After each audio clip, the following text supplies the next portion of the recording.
Hi friends, welcome to relax recipes. வழக்கமாக இட்லி தோசைக்கு நம்ம டிஃப்ரெண்ட்டாக ஏதாவது சட்னி இருந்தால் ரொம்ப நல்லாயிருக்கும் அப்படின்னு நினைப்போம். இன்றைக்கி நம்ம டிஃப்ரெண்ட்டாக தான் ஒரு சட்னி பார்க்க போகிறோம்.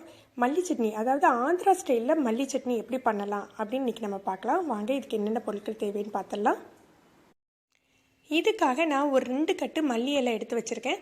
இது நல்ல காம்போடு சேர்த்து கட் பண்ணிக்கோங்க. அடியில் உள்ள வேர்க்காலை மட்டும் எடுத்துட்டு மீதமுள்ள காம்போடு சேர்த்து கட் பண்ணிக்கலாம். ஏற்கனவே நம்ம வீடியோவில் பார்த்துருக்கோம். காம்பில் நிறைய ஈரப்பதம், வாசம், விட்டமின்ஸ் எல்லாமே இருக்குது. அதனால் காம்பை வீணாக்காதீங்க.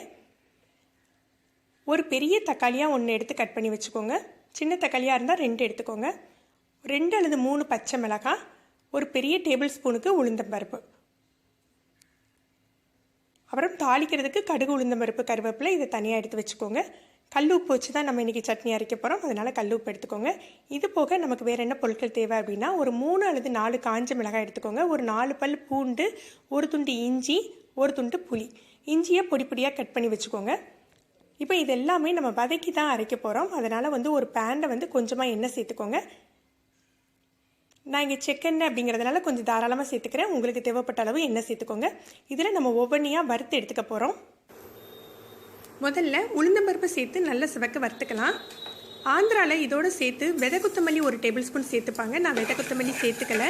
ஏன்னா விதை கொத்தமல்லி எவ்வளோ தான் நம்ம வறுத்து அரைச்சா கூட கொஞ்சம் குறைன்னு இருக்கும். இட்லிக்கு அவ்வளோவா செட் ஆகாது அப்படிங்கிறதுனால நான் விதை கொத்தமல்லி சேர்த்துக்கலை. உங்களுக்கு விருப்பம் இருந்தால் நீங்கள் விதை கொத்தமல்லி 1 ஸ்பூன் சேர்த்துக்கோங்க. இப்போ நம்ம பூண்டையும் இஞ்சியும் சேர்த்துடலாம். உளுந்தம்பருப்பு நல்லா சிவக்க வறுத்த பின்னால் அதில் பூண்டு, இஞ்சி சேர்த்துக்கிறோம். பூண்டு நல்லா வறுப்பட்ட பிறகு தான் நம்ம மற்ற பொருட்களை சேர்த்துக்கணும்.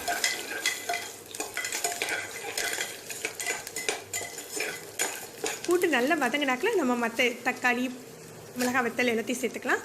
காஞ்ச மிளகாத்தல் சேர்த்துக்கோங்க. காரத்துக்கு தகுந்தாப்பில் நீங்கள் காஞ்ச மிளகாத்தல் சேர்த்துக்கோங்க. தக்காளி, பச்சை மிளகாய் எல்லாம் இதோடையும் சேர்த்து நம்ம வதக்கிடலாம். இதோட நம்ம எடுத்து வச்சுக்கோம் இல்லையா புளி, அதையும் சேர்த்துக்க போகிறோம். புளியையும் லேசாக வதக்கிடுங்க. இந்த மாதிரி நம்ம எல்லாத்தையுமே வதக்கி பண்ணுறதுனால இது சீக்கிரமாக இந்த சட்னி கெட்டு போகாது. நீங்கள் இப்போ ட்ராவலிங் எடுத்துகிட்டு போகிறதா இருந்தால் இந்த சட்னியை தாராளமாக எடுத்துகிட்டு போகலாம். சீக்கிரம் கெட்டும் போகாது, வாசமும் குறையாது உங்களுக்கு. இப்போ நம்ம கழுவி வச்சுருக்கோம் இல்லையா மல்லி இலை, காம்போடு நறுக்கி வச்சுருக்க மல்லி இலையை இதோட சேர்த்துக்கோங்க.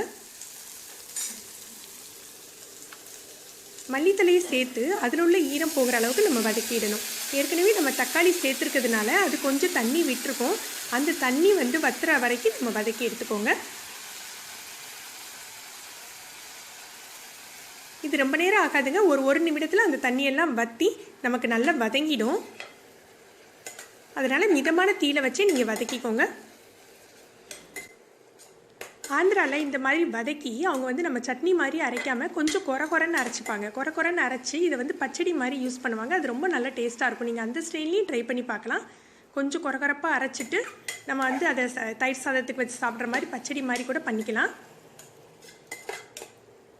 இப்போ நல்லா வத்த ஆரம்பிச்சிடுச்சு பாருங்கள். நல்லா கொஞ்சம் கூட தண்ணி இல்லாமல் வத்திடுச்சு. இந்த ஸ்டேஜில் நம்ம அடுப்பை அணைச்சி வச்சிடலாம். கொஞ்சம் 6 நாக்கில் நம்ம உப்பு சேர்த்து அரைச்சி எடுத்துடலாம். நம்ம சட்னி அப்படிங்கிறதுனால நான் கூட ஒரு சுற்றிக்கிறேன். இப்போ நீங்கள் பச்சடி மாதிரி அப்படிங்கிறதுனால அப்படி பண்ணுறதா இருந்தால் குறைன்னு தட்டுற மாதிரி அரைச்சிக்கோங்க. இப்போ நம்ம தாளித்து ஊற்றிடலாம். கடுகு, உளுந்தம்பருப்பு, கொஞ்சமாக கருவேப்பிலை போட்டு தாளிச்சிக்கலாம். ஏற்கனவே இதில் நிறைய காரம் போட்டிருக்கிறதுனால நான் காஞ்ச மிளகாத்தல் போட்டு தாளிக்கலை. உங்களுக்கு விருப்பம் இருந்தால் நீங்கள் போட்டு தாளிச்சிக்கலாம். இப்போ நம்மளுடைய ஆந்திரா ஸ்டைல் மல்லி சட்னி தயாராகிடுச்சு. நீங்கள் இந்த சட்னி ட்ரை பண்ணி பாருங்கள். உங்களுடைய கருத்துக்களை கமெண்ட்ஸில் சொல்லுங்கள். உங்களுக்கு இந்த வீடியோ பிடிச்சிருந்தால் லைக் பண்ணுங்கள். உங்களுடைய ஃப்ரெண்ட்ஸுக்கெல்லாம் ஷேர் பண்ணிக்கோங்க. இது வரைக்கும் நம்ம சேனலை சப்ஸ்கிரைப் பண்ணாதவங்க சப்ஸ்கிரைப் பண்ணிக்கோங்க. மறக்காமல் கீழே உள்ள பெல் பட்டனை ப்ரெஸ் பண்ணிக்கோங்க. மேலும் ஒரு புதிய வீடியோவில் உங்களை சந்திக்கிறேன். நன்றி.